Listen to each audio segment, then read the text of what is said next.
أختنا الكريمة السلام عليكم. وعليكم السلام ورحمة الله وبركاته. حياك الله يا أختنا الفاضلة الكريمة. الله يحييك. أختي الكريمة، أول بداية نشكر لك حقيقة مشاركة معنا وهذه المداخلة الطيبة.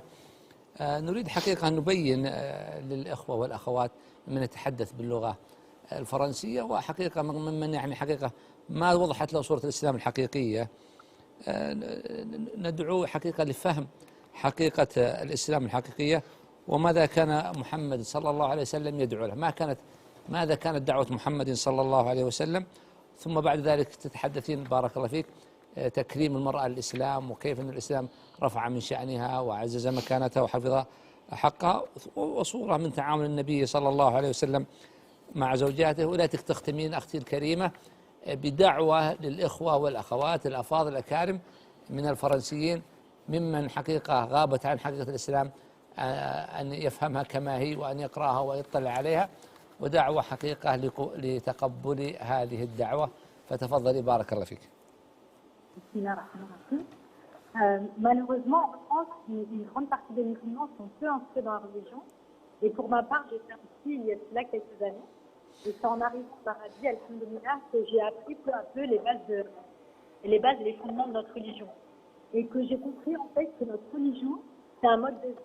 Ça ne se résume pas à faire 5 prières par jour et à jeûner le mois du Ramadan, mais c'est avant tout adorer Allah en une voie en culte exclusif et sincère, en pratiquant les adorations qu'il a légiférées et en s'éloignant de ses interdits.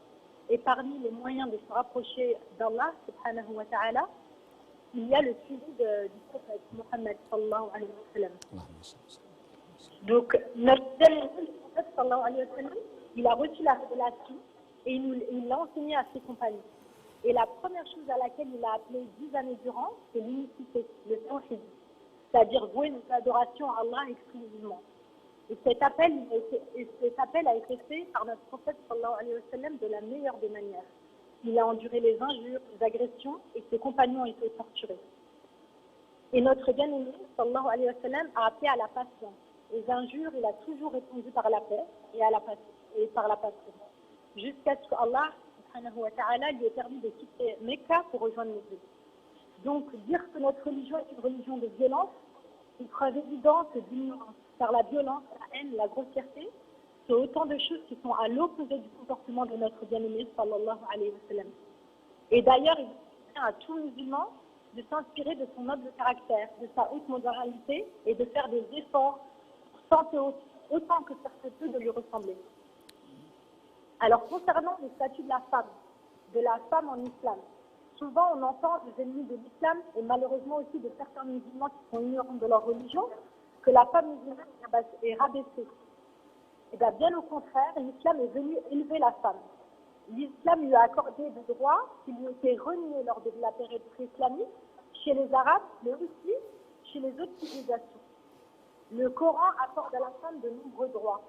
Son mari doit subvenir à ses besoins et ceux de leurs enfants. Elle hérite de son mari et de ses enfants et elle peut jouir de ses biens personnels comme elle l'entend. Et à contrario, dans les pays non musulmans, on essaye de rendre la femme tel un homme. Elle est fortement incitée à travailler, on lui impose le partage des dépenses du foyer et elle est ainsi accablée. Elle délaisse donc souvent son foyer et l'éducation de ses enfants. La femme musulmane, il faut garder à l'esprit qu'elle est élevée, elle est préservée dans son foyer et son rôle est immense. Elle est l'éducatrice des générations futures. Elle doit être présente au quotidien pour gérer son foyer, pour éduquer ses enfants. Et c'est une mission des plus nobles.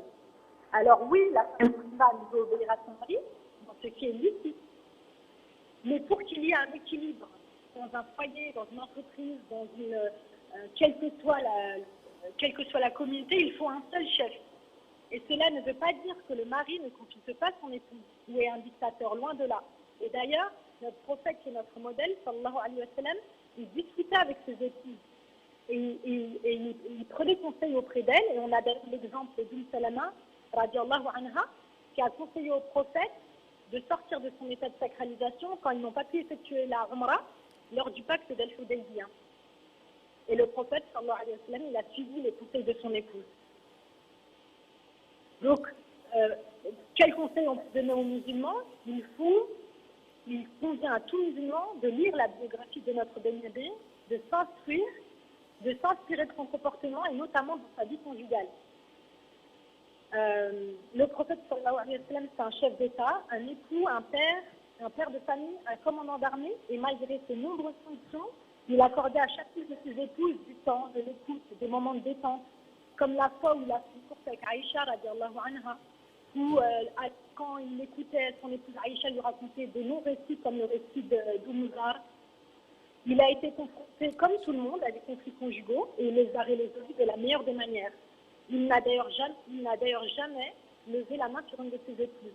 Il était juste, il était tendre avec ses épouses, il n'avait pas honte d'exprimer ses sentiments. Quand on lui demandait quelle était la personne qu'il aimait le plus, il répondait sans hésiter à Aïcha, radiallahu anha.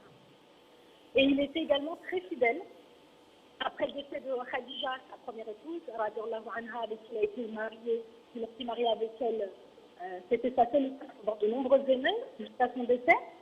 Et bien après son décès, il continue à faire l'éloge de Khadija, et cela déplaisait à ses épouses, mais il était très reconnaissant vers tous les efforts et tous les sacrifices que Khadija avait fait pour lui. Donc c'était quelqu'un de très fidèle, même après la mort de sa première épouse, radiallahu anha. Et un autre point important, il est aussi important de souligner que le prophète sallallahu alayhi wa sallam, notamment dans son discours d'adieu, il a enjoint aux hommes de la communauté de traiter leurs épouses de la meilleure des manières, d'agir avec elles avec douceur et de patienter sur leurs défauts. Donc on voit vraiment que notre modèle, Mohammed sallallahu alayhi wa sallam, c'est vraiment un modèle, il est doté de haute qualité. Et pour résumer, on pourrait dire que, comme Aïcha l'a dit d'ailleurs, que son comportement est le Coran. Et pour répondre à la question comment donner une bonne image de l'islam, avant tout, il faut que les musulmans reviennent à une bonne compréhension et une bonne pratique de l'islam authentique. Qu'ils réalisent le tawhid et qu'ils apprennent leur religion auprès des savants, qui sont les héritiers des prophètes. Et pour les pays musulmans comme en France, il faut s'instruire auprès de prédicateurs qui ont étudié, qui sont dotés d'un noble caractère, qui sont doux et qui suivent la sunna du prophète sallallahu alayhi wa sallam. C'est ainsi que la communauté musulmane à travers le monde pourra s'élever avec la permission d'Allah subhanahu wa ta'ala. Et ceux qui essayent de ternir l'image de notre prophète, qui le dénigrent au travers d'insultes, de caricatures et de moqueries, qui attaquent les musulmans et tentent de les priver de leur foi, nous, qu'est-ce qu'on doit répondre? Nous disons que notre religion, c'est la paix, que notre religion, c'est aider les pauvres, aider les orphelins, que notre religion nous ordonne le bon comportement, la douceur et la patience. Et que le Coran et la Sunna, c'est notre héritage, et on doit les suivre pour essayer d'être meilleurs et espérer la satisfaction d'Allah. Voilà, notre religion, c'est la religion de Noé, d'Ibrahim, de Moussa, de tous les prophètes, d'Adam et Mohammed, et que l'islam, c'est la soumission à Allah, et que les ennemis de l'islam ne pourront jamais éteindre la lumière d'Allah, quoi qu'ils fassent. Donc, il vaut mieux ignorer les insultes et se doter d'un bon caractère. Et enfin, par rapport au fait que quand on embrasse l'islam, ou quand on commence à s'inscrire dans notre religion, c'est un cheminement qui permet à l'individu d'être épanoui. Pourquoi? Parce que quand on a compris ce que c'est l'islam, on sait qu'on a été créé pour un but noble. Alors ça donne un sens à notre vie, surtout à notre époque et surtout en France où c'est une période de trop vite.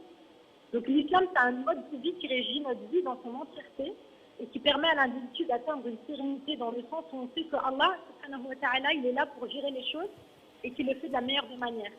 Donc notre rôle à nous, c'est de faire les choses et le reste n'est pas entre nos mains. Quand on a ça à l'esprit, ça apaise le cœur, ça tranquillise l'esprit et c'est une source de confort et d'apaisement. Voilà ce que je pouvais dire sur l'islam et sur le prophète sallallahu alayhi wa sallam. J'ai fini. جزاك الله خير يا اخت ام عبد الرحمن وشكر الله لك ونفع الله بك وعانك وسددك. شكرا اختي الكريمه. بارك الله فيكم، جزاكم الله خير. شكرا لاختنا الكريمه.